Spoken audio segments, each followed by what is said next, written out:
எடுத்து வாசியுங்கள். ரோமர் அப்போஸ்தலனாகிய பவுல் ரோமருக்கு எழுதின நிருபம் 4வது அதிகாரம் 21வது வசனத்தை ஒருவர் சத்தமாய் வாசியுங்கள். தேவன் வாக்குத்தத்தம் பண்ணினதை நிறைவேற்ற வல்லவராய் இருக்கிறார் என்று முழு நிச்சயமாய் நம்பி தேவனை மகிமைப்படுத்தி விசுவாசத்தில் வல்லவனானான். ஆபிரகாமை குறித்து அப்போஸ்தலனாகிய பவுல் இப்படியா எழுதி வைத்திருக்கிறார், அவன் விசுவாசத்தில் வல்லவனாய் மாறினான் என்று சொல்லி. ஆமென் சொல்லுங்களேன். நான் ஏற்கனவே சொல்லியிருக்கிறேன், இந்த விசுவாசத்தை உங்களால் உயிர்ப்பிக்கவும் முடியும், இந்த விசுவாசத்தை உங்களால் அழிக்கவும் முடியும்.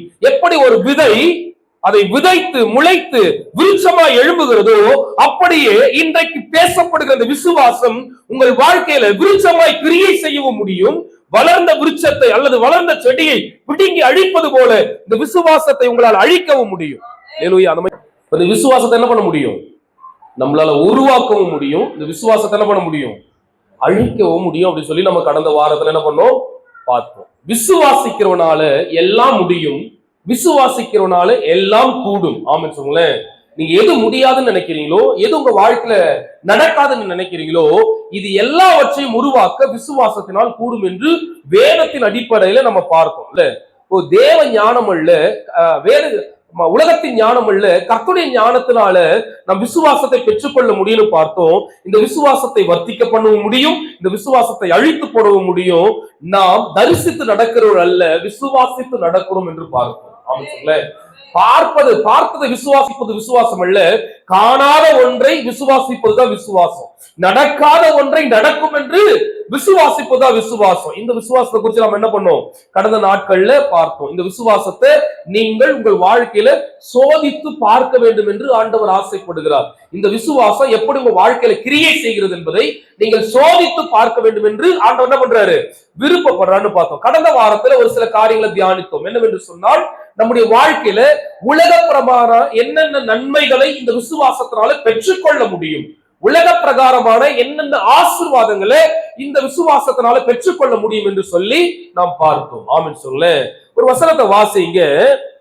எபிரேயர் 11வது அதிகாரம் 6வது வசனம். விசுவாசம் இல்லாமல் தேவனுக்கு பிரியமாயிருப்பது கூடாத காரியம். ஆமென் சொல்ல.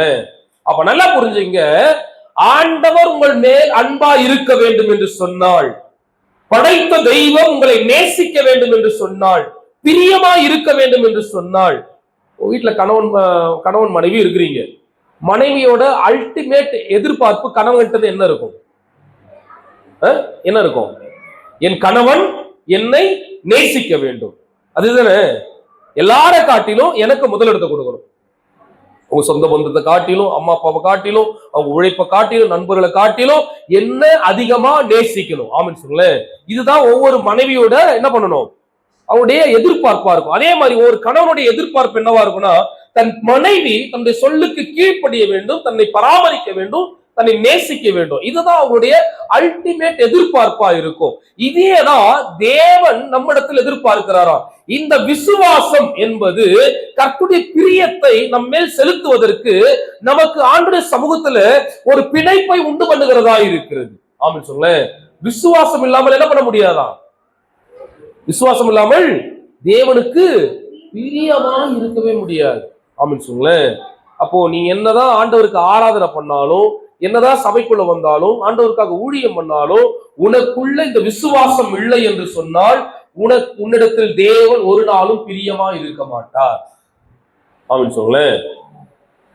அன்பினால் கட்டப்படுவதுதான் குடும்பம். அன்பினால கட்டப்படுவதுதான் குடும்பம். அதிகாரத்தினால இல்ல ஏதோ ஒரு மற்ற காரியத்தினால செய்யறோம் அப்படின்னா அது வந்து வேலைக்காரனுக்கு அர்த்தம். இப்ப வேலைக்கு போறீங்க, ஆபீஸ்க்கு போறீங்க, நீங்க அன்புனால வேலை செய்றீங்களா, பணத்துக்காக வேலை செய்றீங்களா? பணத்துக்காக வேலை செய்றீங்க. அங்க அன்புனால நீங்க என்ன பண்ணல, வேலை செய்யல. இப்ப நீங்க வீட்டுல வேலை செய்றீங்க, காலையில எழுந்து, குடும்ப தலைவிகளுக்கு தெரியும், காலையில எழுந்து நைட்டு படுக்கிற வரைக்கும் வேலை வேலை வேலை வேலை. இது பணத்துக்காக வேலை செய்றீங்களா, அன்புக்காக வேலை செய்றீங்களா? அன்புக்காக வேலை செய்றீங்க. ஆமென் சொல்லுங்களேன்.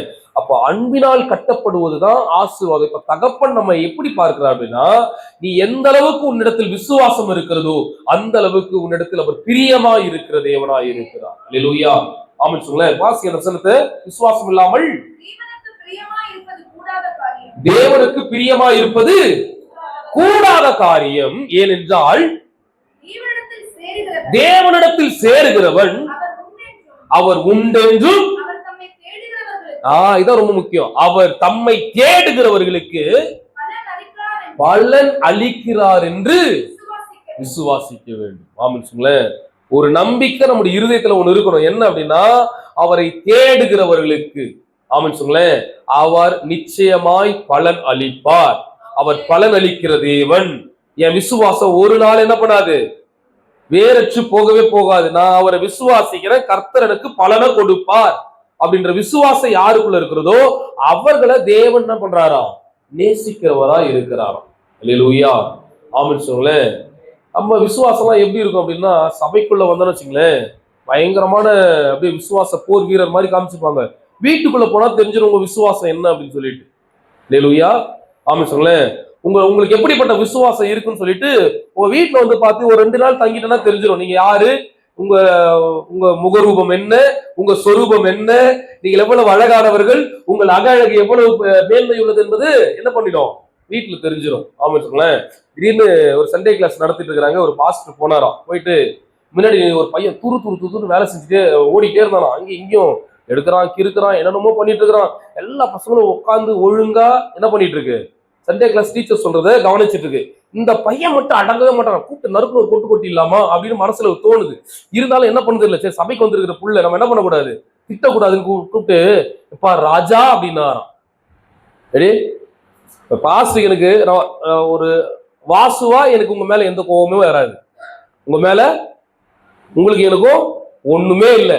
ஆனா ஒரு பாஸ்டா உங்களை என்ன பண்ணணும், அந்த ரூமுக்குள்ள கூட்டு வந்து என்ன பெரிய பெரிய சங்கிலிய வச்சு கட்டி வச்சு உருட்டுக்கட்டை எடுத்து வச்சுக்கிறோம், பெரிய பெரிய உருட்டுக்கட்டை. அல்லேலூயா. அப்படி நினைக்கிறீங்களா? இல்ல, கர்த்தர் ஆசீர்வதிப்பாராக. அப்படிப்பட்ட எண்ணெல்லாம் எனக்கு இல்ல. நீங்க அந்த மாதிரி தப்பா நினைக்கிறீங்க. காமெடிக்காக சொன்னா இந்த பாஸ்டர் என்ன பண்ணாரு, அந்த குழந்தைய கூப்பிட்டு பா ராஜா அப்படின்னாராம். இந்த குழந்தை யாரா திடீர்னு என்ன போய் ராஜான்னு கூப்பிடுறாங்கன்னு சொல்லி திரும்பி பார்த்துதான், ஐயா சொல்லுங்க அப்படின்னு. நீ யாருப்பா, உன் பேர் என்ன அப்படின்னாராம். என் பேரா, என் பேர் குட்டி சாத்தான் அப்படின்ச்சா. அது குட்டி சாத்தானா, என்னடா குட்டி சாத்தான்னு பேரு அப்படின்னு சொல்லிட்டு, உண்மையை சொல்லுப்பா உன் பேர் என்ன. ஐயா என் பேர் குட்டி சாத்தான் தான், அப்படிதான் நல்லா கூப்பிடுவாங்க அப்படின்னா. அந்த பையன் என்னடா இது, எப்பா சரிப்பா உங்க வீடு எங்க இருக்கு அப்படின்னோடனே, என் வீடு பக்கத்துல தான் இருக்குது. உங்க அம்மா நம்ம சபைக்கு வருவாங்களா? இல்ல அவங்க நாங்க வேற சர்ச்சுக்கு போறோம், இது ஸ்பெஷலா அந்த அக்கா கூப்பிட்டாங்கன்னு சொல்லி நான் வந்தேன் அப்படின்னு. அம்மா பேர் என்ன? அம்மா பேரா? அம்மா பேர். அப்பா பேர் என்ன? அப்பா பேரு பிசாசு. அப்பா பேரு பிசாசு. பிசாசு சொன்ன இவருக்கு ரொம்ப ஆச்சரியம். என்னடா பையன் பேரு குட்டிச்சாத்தான், அப்பா பேரு பிசாசு, நான் இப்படிப்பட்ட ஒரு பேரா? சரிடா உங்க அம்மா பேரு? நான் எங்க அம்மா பேர் பூதம் அப்படின்னு. நல்லா இருக்கிற பேரு. நான் உங்க வீட்டுக்கு வரட்டுமா, உங்க பார்க்கணும், உங்க அப்பாவையும் உங்க அம்மாவையும் நான் பார்க்கணும் அப்படின்னு என்ன பண்ணிருக்கான், நேரம் கையை பிடிச்சி வீட்டுக்கு கூப்பிட்டு போயிருக்கிறான். பாஸ்ட் வராருன்னு சொன்னோடனே இந்த அம்மாவுக்கு ஒரு பூரிப்பு. பக்கத்துல இருக்கிற பாஸ்ட் வந்திருக்கிறாரு, ஏதோ ஜோம் பண்ண போறாருன்னு சொல்லிட்டு வீட்டுக்கு போனோடனே, ஐயா வாங்க வாங்க வாங்க உட்காருங்க அப்படின்னு சொல்லிட்டு, சொல்லுங்கய்யா அப்படின்னு சொல்லி பேசும்பொழுது, என்னம்மா பையனோட பேர் என்ன அப்படின்னு சொல்லும்போது, உங்க பேர் என்னம்மா அப்படின்னா அந்த அம்மா சொல்லியிருக்கு, என் பேர் வந்து சாராள் அப்படின்னு இருக்கு. நல்ல கிறிஸ்துவ பேராகுது. சரிம்மா உங்க வீட்டுக்காரர் பேர் என்ன? என் வீட்டுக்காரர் பேரு ஆபிரகாம் அப்படின்னு இருக்கு. நல்லா அழகான பேர் வச்சிருக்கிறீங்க. சரிம்மா இந்த பையன் பேர் என்னம்மா, ஏதோ என்னென்னமோ சொல்றான் அப்படின்னு, அவன் பேர் ஈசாக்கு அப்படின்னு இருக்கு. ஏமா அவன் பேரெல்லாம் மாத்தி சொல்றான் அப்படின்னா, இல்ல எங்க வீட்டுக்காரர் வந்து கொஞ்சம் டெரர் பார்ட்டி, வேலைக்கு போகும்போது நல்லா தான் போவாரு, வீட்டுக்கு வரும்போது அவரு போன மாதிரி வரமாட்டாரு, அவர் வேற மாதிரி வருவாரு, எங்க பிள்ளைய போட்டு அடிச்சிட போறான் அப்படின்னு சொல்லிட்டு, டே பிசாசு வருது ஓடி போடா, டே பிசாசு வருது ஓடி போடான்னு நான் ஓட சொல்லுவேன். அதனால அவரு வந்தோடனே கேட்பாரு, எங்க அந்த குட்டி சாத்தான காணா அப்படின்னு கேட்பாரு. அப்படிதான் நம்முடைய வீட்டுல போனோம்னா நம்முடைய வாழ்க்கை தரம் நமக்கு தெரிஞ்சிடும். அல்லேலூயா, ஆமென் சொல்லுங்களேன். நாம என்னதான் சாராளா இருந்தாலும், என்னதான் ஆபிரகாமா இருந்தாலும், வீட்டுக்குள்ள வந்தா நீ யாரு, நீ என்ன, உன் பயோடேட்டா என்ன, எல்லாமே என்ன பண்ணிடும், தெரிஞ்சிடும். ஆமென் சொல்லுங்களேன். இப்ப நம்ம விசுவாசியா இல்ல நம்ம எப்படி இருக்கிறோன்றது நமக்கு நல்லா தெரியும். அல்லேலூயா. இப்படிப்பட்ட நம்ம தான் ஆண்டோடைய சமூகத்துல விசுவாசத்தில் பெருகும்படியாய், விசுவாசத்தில் இன்னும் அதிகமாகும்படியாய் கர்த்தர் நம்மோடு கூட பேசிக்கொள்ள. நல்லா புரிஞ்சுங்க, இன்னைக்கு கால சூழ்நிலைகள் நீங்க எதிர்பார்க்கிற மாதிரிலாம் இல்ல. தேசங்களுக்கு தேசம் பிரச்சனை, தேசங்களுக்கு தேசம் போராட்டம், மிகப்பெரிய வார், மிகப்பெரிய பிரச்சனை. இந்த வார் நிமித்தமாய் நீங்க நினைச்சிட்டு இருக்கீங்க, இப்ப மோடி திடீர்னு பார்த்தா ஸ்கிரீன்ல எப்பெல்லாம் திடீர்னு ஸ்கிரீன்ல தோன்றி மக்களுக்கு ஒரு சேவையை சொல்றாரோ அன்னைக்கு ஒரு பெரிய பிரச்சனை வருது, நீங்களே என்ன பண்ணிடணும், முடிவு பண்ணிடணும். நைட்டோட நைட்டா உங்க பாக்கெட்ல இருக்கிற காசு செல்லாதுன்னு சொல்லிடுவாரு. அந்த மாதிரி ஏதோ ஒண்ணு நடக்கும். திடீர்னு போன வாரத்துல தோன்றி சொல்றாரு. என்ன சொல்றாரு அப்படின்னா, நீங்க என்ன பண்ணக்கூடாது, இனிமே தங்கம் வாங்காதீங்க. அல்லேலூயா. இனிமே பப்ளிக் டிரான்ஸ்போர்ட்ல தான் நீங்க என்ன பண்ணணும், போகணும் அப்படின்னு சொல்லும் போது நல்லா ஒண்ணு புரிஞ்சுக்கணும், கஜானா காலியா இருக்கு. ஆமென் சொல்லுங்களேன். நீங்க வாங்குற, நான் சொல்ல தமிழ்நாட்டு கஜானா இல்ல, மேல இருக்கிற கஜானாவே காலியா இருக்கு. நீங்க வாங்குற ஒவ்வொரு பொருளோட விலை நீங்க எதிர்பார்க்காத அளவுக்கு ஏற போகுதுன்னு அர்த்தம். அல்லேலூயா. ஒரு தீப்பெட்டி ஸ்ரீலங்கால போய் வாங்கினீங்கன்னா 25 ரூபா 30 ரூபா ஒரு தீப்பெட்டி. நம்ம ஊர்ல 2 ரூபா 3 ரூபா அவ்வளவுதான். ஆனா தீப்பெட்டி ஸ்ரீலங்கால வாங்கினீங்கன்னா, ஏன்னா நீங்க வச்சிருக்கிற பணம் வேல்யூ இழந்து கொண்டு இருக்குது. உங்க கையில இருக்கிற பணம் அதற்குண்டான வேல்யூ என்ன பண்ணிட்டு இருக்கு, கீழே போயிட்டே இருக்கு. ஒரு 2 வருஷத்துக்கு முன்னாடி நீங்க டீ தூள் பாக்கெட் 5 ரூபாய்க்கு வாங்கினீங்கன்னா கொஞ்சம் பெரிய பாக்கெட்டா இருந்தது.